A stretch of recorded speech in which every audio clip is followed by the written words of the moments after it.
आप देख रहे हैं आईना सच का, सच तो यही है।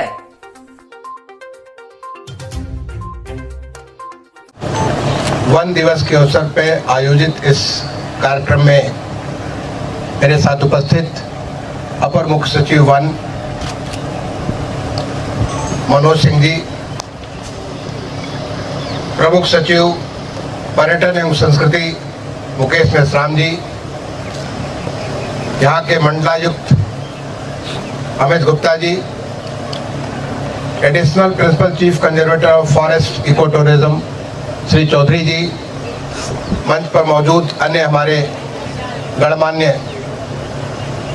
अधिकारीगण, इस कार्यक्रम में भाग ले रहे तमाम सारे वन विभाग के अधिकारी, देवियों, सज्जनों एवं प्यारे बच्चों, सबसे पहले तो मैं आज के इस अंतर्राष्ट्रीय वन दिवस के अवसर पर आप सबका अभिनंदन करता हूं। वन हमारी संस्कृति का एक बहुत ही मुख्य अंग है। इनफैक्ट हमारे बहुत सारे ग्रंथ, चाहे वो पुराण हो, इतिहास हो, वेद हो, उपनिषद हो, ये सारे के सारे वनों में इनकी रचना हुई थी। इनफैक्ट जब पहले बार वेद धरती पर आए, जो कि भगवान की वाणी के रूप में स्वतः आए, उसका पहला वाचन नैमिषारण्य, आपने नाम सुना होगा सीतापुर जनपद में नैमिषारण्य, जहाँ पे स्वयं तमाम सारे देश के ऋषि महर्षि मुनियों को बुला करके उनको वेद के उनका अध्ययन कराया गया, जिसके माध्यम से वो पूरे देश में जगह जगह जाकर के उस देववाणी को लोगों तक पहुंचा सके। आपने रामायण को पढ़ा होगा, अध्ययन किया होगा, वहां पे दंडकारण्य, जो कि तमाम सारे जो भगवान की लीलाएं हैं, भगवान राम जो वन गमन करते हैं और उस वन गमन के दौरान तमाम सारी उनकी जो लीलाएं हैं, उस दंडकारण्य जो कि पूरा का पूरा मध्य प्रदेश, छत्तीसगढ़, कर्नाटका, आंध्र प्रदेश, ये पूरा का पूरा इलाका दंडकारण्य के रूप में प्रसिद्ध था। जो हमारा अध्ययन होता था सारे के सारे वन में, हमारे गुरु उस वन संस्कृति में, जो कि एक प्रकार से पूरा का पूरा, चाहे वो कृषि हो, वन हो, पशु पक्षी हो, हर एक के साथ रह करके अध्ययन करने का एक अलग ही किस्म की व्यवस्था हुआ करती थी। तो वन तो हमारी जिंदगी का एक बहुत अभिन्न अंग है और वो हमारी संस्कृति को, हमारी पली बढ़ी और बनी हुई है, जिसको 2012 में अंतर्राष्ट्रीय संगठन यूएनओ के द्वारा विश्व वन दिवस के रूप में मनाए जाने का निर्णय लिया गया। और आज पूरे विश्व भर में वन के माध्यम से प्रकृति के पर्यावरण की रक्षा करने के लिए इसको जगह जगह मनाया जाता है।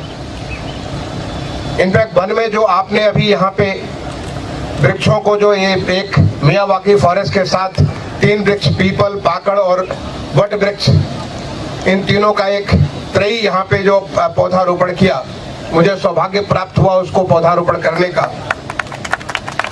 इसके बारे में हमारी प्रार्थना है, मूले ब्रह्मा त्वचा विष्णु, यानी मूल में तो ब्रह्मा निवास करते हैं और त्वचा में विष्णु निवास करते हैं।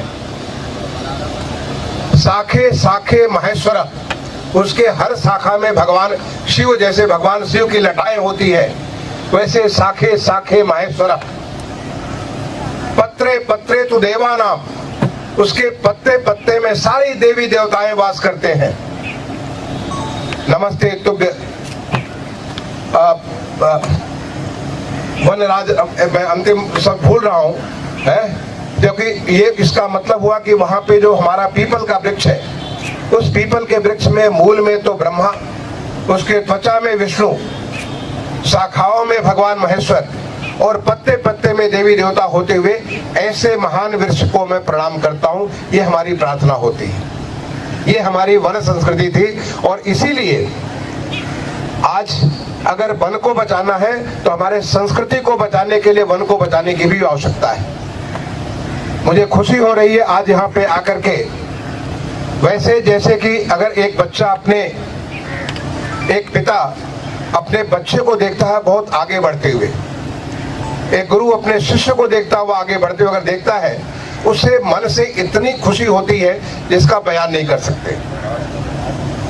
ताज नेचर वॉक आप जानना चाहते हैं कि मुझे बताया चौधरी जी ने कि ताज नेचर वॉक का मैंने शुभारंभ किया। क्यों शुभारंभ किया? जब मैं 1996 में यहाँ पे जिलाधिकारी के रूप में आया था, उसके पहले मैं उत्तर प्रदेश सरकार का विशेष सचिव पर्यटन हुआ करता था। पर्यटन, नागरिक उड्डयन और खेल, ये 3 विभाग में देखा करता था। जब यहाँ पे आया और उसके बाद एक MC मेहता का केस सुप्रीम कोर्ट में चल रहा था।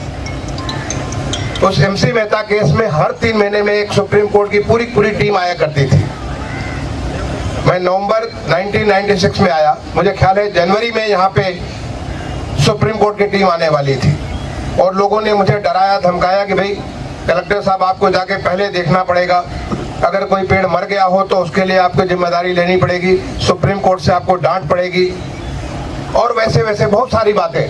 कोई MC मेहता साहब खुद आते हैं जैसे कि वो कोई बाघ जैसे खा जाएंगे आपको, ऐसी बातें मुझे की गई कि जब आते थे तो उससे लेकर के बहुत सारे किस्म के लोगों को भय हो जाता था, पता नहीं क्या लिख के चले जाएंगे।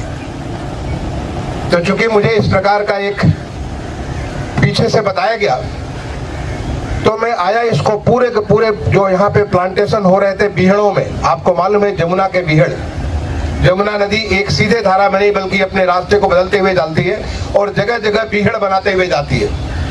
इन बीहड़ों में मुझे घूमने का मौका मिला ताकि मैं देख सकूं कि वो MC मेहता की टीम आए तो हमारे प्लांट्स बचे हुए हो।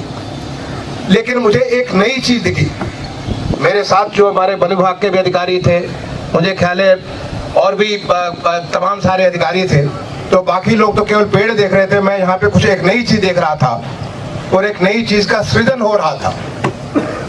मुझे ध्यान आया जब मैं सिंगापुर इंटरनेशनल टूरिज्म कॉन्फ्रेंस के लिए गया था, वहां पे संटोसा आइलैंड पे मैंने ग्रेट ड्रैगन वॉक की थी और ग्रेट ड्रैगन वॉक में, क्योंकि सिंगापुर का जो निशान होता है ड्रैगन होता है, उस ड्रैगन वॉक में मैंने जगह जगह तमाम सारी चीजें देखी थी और देख के बहुत प्रसन्न हुआ था। मन में आता कि कभी मौका मिलेगा अपने देश में भी मैं ऐसा कुछ बनाऊंगा। उस समय मुझे ऐसा लगा कि मैं न केवल इस फॉरेस्ट को देख रहा हूँ, इस प्लांटेशन को देख रहा हूँ, मैं एक नया क्रिएट करने जा रहा हूँ। उसका नाम मैंने रखा ताज नेचर वॉक। हमारे उस समय DFO हुआ करते थे VK शर्मा, जो मेरे बैचमेट थे, हमारे ही बैच के थे, बाद में NSI में चले गए। यहाँ के कंजर्वेटर फॉरेस्ट हुआ करते थे, सरदार थे इकबाल सिंह जी हुआ करते थे। इन लोगों ने बुलाया और इनको बुला के मैंने इनसे बात की कि भाई प्लांटेशन तो आप कर ही रहे हो, साथ ही साथ ऐसा कुछ बनाओ कि ये एक अस्थाई ऐसी चीज बने जिससे जो आगरा में जो टूरिस्ट आते हैं उन्हें न केवल ताज का दर्शन हो बल्कि नेचर का दर्शन हो, वो हमारे संस्कृति का दर्शन हो, उसको समझ सकें कि ताज के साथ साथ इस एक नई चीज को लेके जा रहे हैं। और ताज का ऐसा रूप, मैं सच बताता हूं, मैं उस समय 1996-97 की मैं बात कर रहा हूं, मैंने कहा ताज का ऐसा रूप आगरा वालों ने नहीं, दुनिया ने कभी नहीं देखा होगा। आज तो आप बड़े छोटे से रास्ते से आए, मैं पूरे के पूरे इलाके को घूमा और जगह जगह से ताजमहल के जगह जगह से ताजमहल के अलग अलग रूप, कभी अलग से कुछ थोड़ा सा भाग कोई और भाग, क्योंकि ये लगभग इसके ताज के इस तरह से सर्कल करता है। वो ताज शाम का अलग ताज, सुबह का अलग ताज, दोपहरिया का अलग ताज। और आजादी के स्वर्ण जयंती के अवसर पर मैं कलेक्टर प्रभु से मैं रिक्वेस्ट करूंगा अपने खजाने से वो निकालें। मेरे पास वो पुस्तक जरूर होगी, कहीं कहाँ पड़ी है मुझे ध्यान नहीं है। मैंने यहाँ लोगों से कंपटीशन कराया था, इस पूरे क्षेत्र में कौन कौन स्वतंत्रता संग्राम सेनानी रहे जो अनजान है। आप तो भगत सिंह के बारे में जानते हैं, आजाद के बारे में जानते हैं, गांधी जी को जानते हैं, लोकमान्य तिलक को जानते हैं, लेकिन ये जो सितारे थे, केवल इन सितारों से ही नहीं बल्कि ऐसे तमाम जाने अनजाने किस्म के लोग थे जिन्होंने अपना सब कुछ सर्वस्व समाप्त कर दिया था, तब जाकर के हमारे देश को आजादी मिली थी। और आपको जानकर खुशी होगी कि पूरा मुझे नाम तो अभी ध्यान नहीं है, इतने साल हो गए, 26-27 साल हो गए। पूरी एक किताब मैंने बनाई थी आगरा में भाग लेने वाले भूले बिसरे स्वतंत्रता संग्राम सेनानी।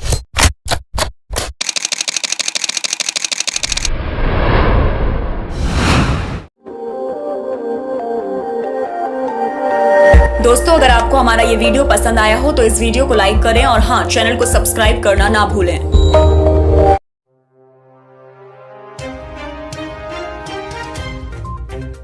आप देख रहे हैं आईना सच का, सच तो यही है।